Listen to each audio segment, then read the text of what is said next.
trabalhar hereditariedade em humanos. Mendel cultivou várias gerações de ervilha e realizou diversos tipos de cruzamento para poder elaborar suas conclusões. Mas em humanos, esses estudos são feitos a partir de análise de filhos, de DNA, de amostra de DNA de filhos, pais, avós, irmãos. Não pode se fazer cruzamentos, direcionados com humanos como se faz com ervilhas ou com outros tipos de animais, no caso camundongos. Tudo que se tem da genética é justamente o que se trabalha em relação a essas análises feitas com material genético desses familiares, tá certo? E uma das características genéticas que podem ser destacadas é a presença ou ausência de sardas. Para a sarda ser presente, o alelo é dominante, é cisão, ou é cisão, é cisinho, certo? Para a sarda ser ausente, o alelo é recessivo, é cisinho, é cisinho. No caso aqui, se nós fizermos o cruzamento entre um homem heterozigoto e com sarda e uma mulher homozigoto sem sarda, qual será a probabilidade de seus filhos nascerem? Vamos fazer esse cruzamento. É cisão, é cisinho. É cisão, é cisinho. É cisinho, é cisinho. É cisinho, é cisinho. Você observa que a probabilidade é de 50% para presença e ausência, né? Presença e ausência. Ou seja, 50%, se o casal um for heterozigoto e o outro for homozigoto com a ausência de sarda, a probabilidade é de 50% para cada um, certo? Nascer com sarda ou sem sarda. Essa é a probabilidade, certo? Além das sardas, outros exemplos que nós podemos citar é o lóbulo da orelha, se é solto ou se é preso, o lóbulo da orelha, certo? Se ele é solto ou se ele é preso. É outra característica também determinada por alelos específicos. Outra coisa é cabelo. O pessoal chama de bico de viúva, o sinal da viúva.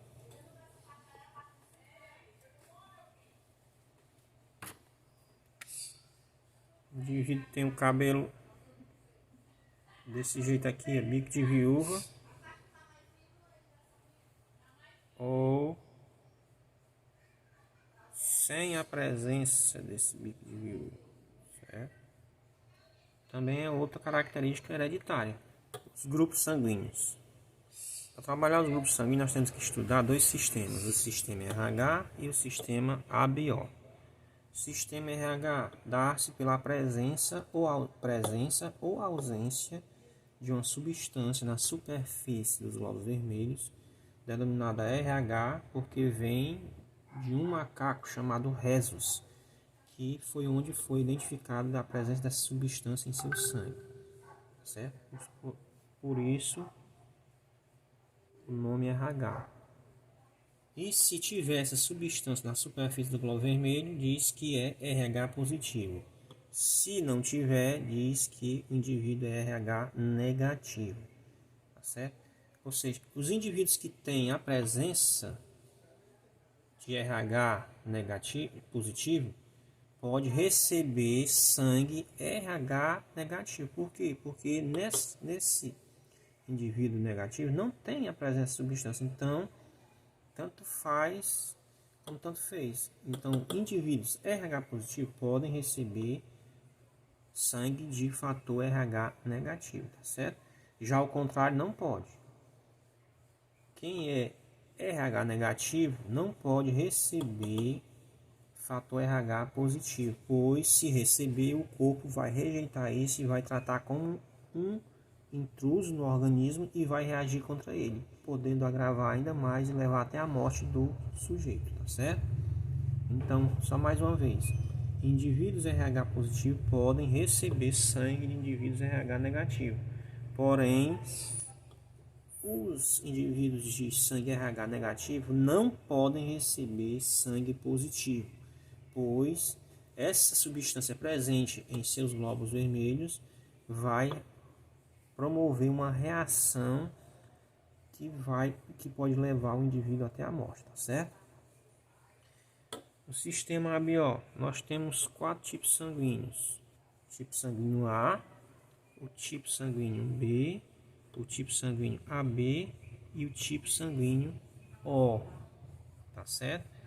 E aí o indivíduo pode ser ou A positivo, se tiver RH positivo, ou pode ser A negativo. O indivíduo pode ser B positivo ou B negativo. Pode ser AB positivo ou AB negativo. Pode ser O positivo ou O negativo. Nós vemos aqui 2 quadros. Quadro aqui do RH positivo, onde tem o doador, RH positivo e negativo, e temos o receptor, RH positivo e negativo, certo? O RH positivo, ele pode doar somente para ele mesmo, não pode doar para o RH negativo, certo?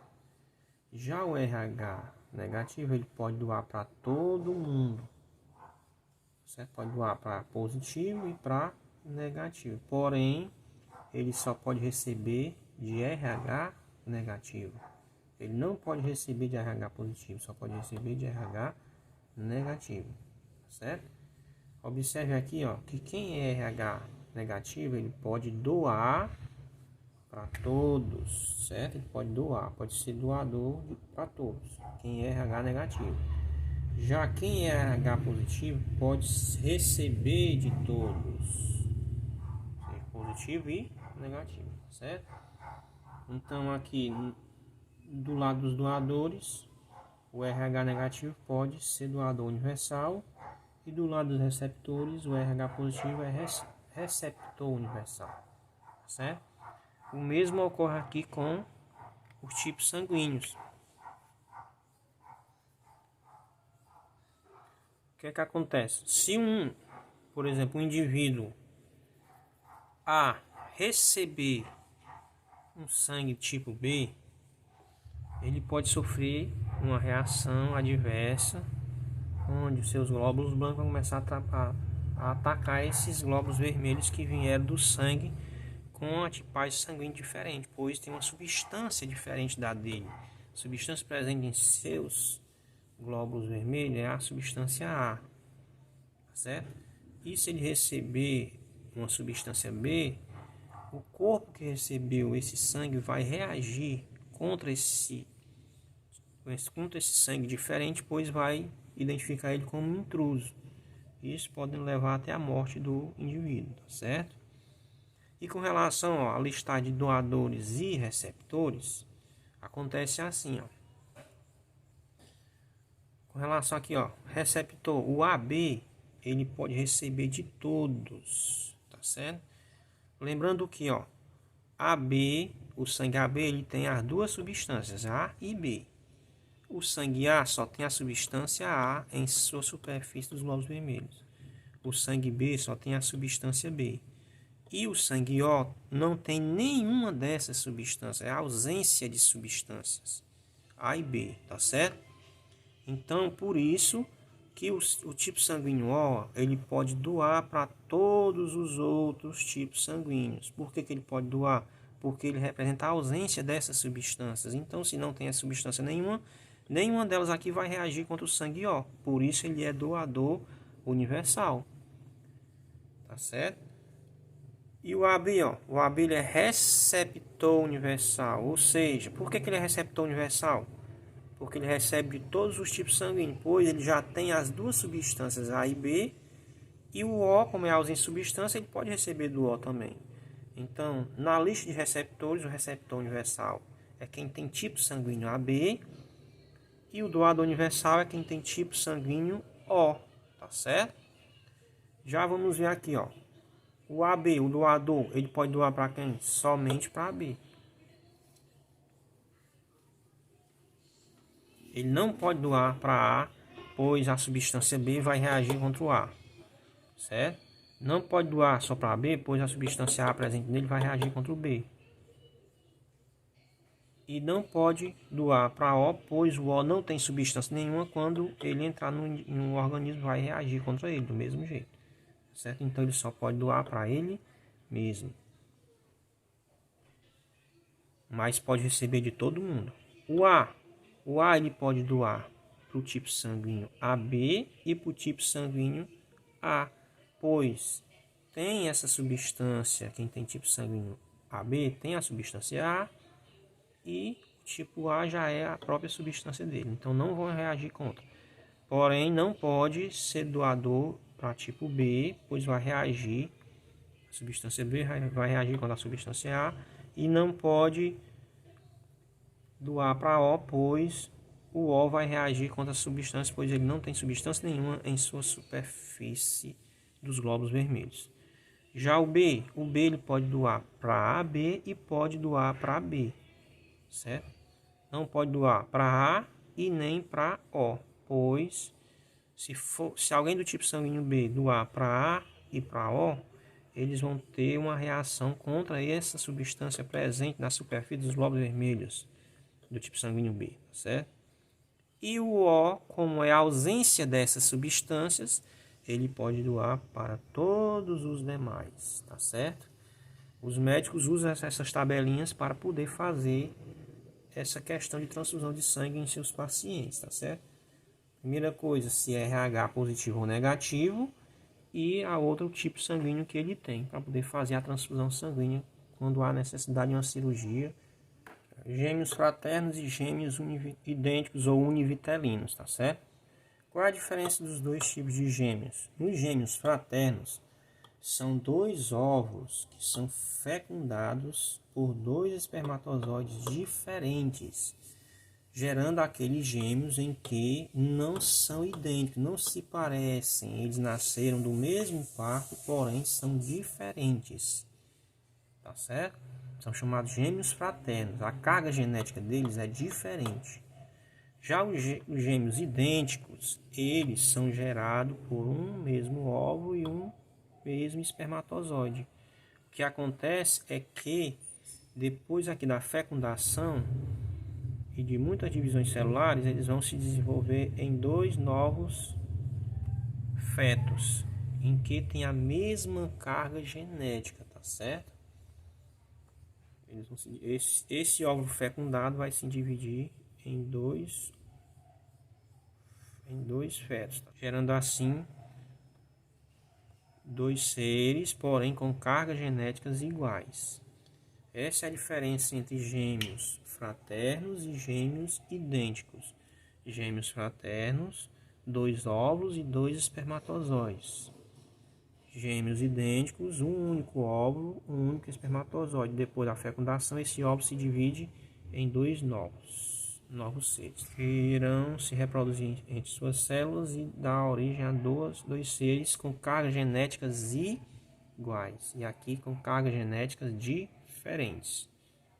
Cromossomos sexuais. Como nós vimos, na formação dos gametas, os cromossomos sexuais para a mulher é XX, para homem é XY, tá certo? Que é um cromossomo bem menor.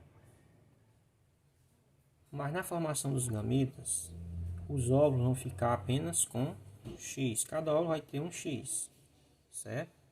Aqui nos gametas femininos. Já nos gametas masculinos, vão ter X, os espermatozoides vão ter X e vão ter espermatozoides Y, certo? Quando há fecundação, esse espermatozoidezinho aqui, ó, é que vai definir o sexo, se o indivíduo vai ser masculino ou se vai ser feminino, tá certo? Então, aquela história lá que os homens antigamente culpavam as esposas por não darem um filho homem para eles, por conta da... Eles precisavam ter um filho homem para dar continuidade ao nome deles, eles culpavam sempre as esposas por conta disso. É uma história totalmente descabida com relação à genética, pois quem é o responsável pela sexualidade do indivíduo é o gameta masculino, pois só quem tem Y é homem. Então só vai nascer homem se os gametas Y dele fecundarem um gameta X da mulher. Então a responsabilidade total de produção do sexo, da sexualidade, se é masculino ou feminino, é responsabilidade exclusiva do homem, certo? Por conta disso. Se nós fizermos o cruzamento entre esses dois indivíduos aqui, entre esse homem e essa mulher, vamos ver a probabilidade de nascimento aí entre eles. Xão, né? Mulher. Xão, Y. Homem. X. Mulher. XY. Homem. Ou seja, a probabilidade é de 50% para a mulher e 50% para homens.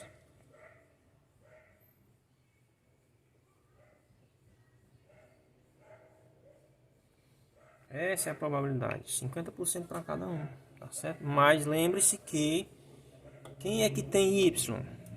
Que é quem define o sexo masculino? Somente os homens têm Y. Então a responsabilidade do sexo, da sexualidade da criança, é exclusivamente do homem, tá certo?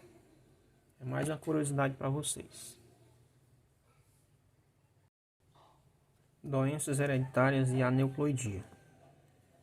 A fenilcetonúria é uma doença hereditária para indivíduos que têm dificuldade em processar a fenilalanina, tá certo?